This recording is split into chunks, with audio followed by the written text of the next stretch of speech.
northwest Indiana, including the following areas: in Illinois, Boone, Central Cook, DeKalb, DuPage, Eastern Will, Grundy, Kane, Kendall, LaSalle, Lake Illinois, Lee, McHenry, Northern Cook, Northern Will, Ogle, Southern Cook, Southern Will and Winnebago.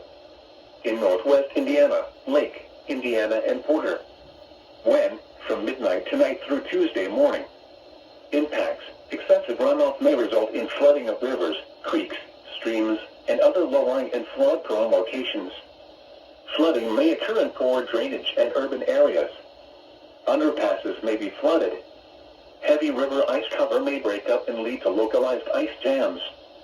Additional details: showers and thunderstorms are expected to develop across northern Illinois and northwest Indiana after midnight tonight.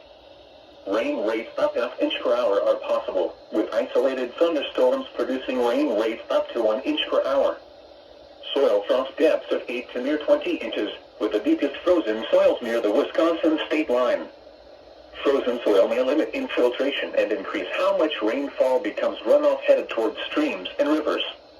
Heavy river ice cover also remains in place along stretches of the Rock River, Fox River, and their tributaries. River rises may break up ice cover and cause localized ice jams. http://www.weather.gov/safety/ Flood. A flood watch means flooding is possible, but not yet certain, based upon the latest forecasts.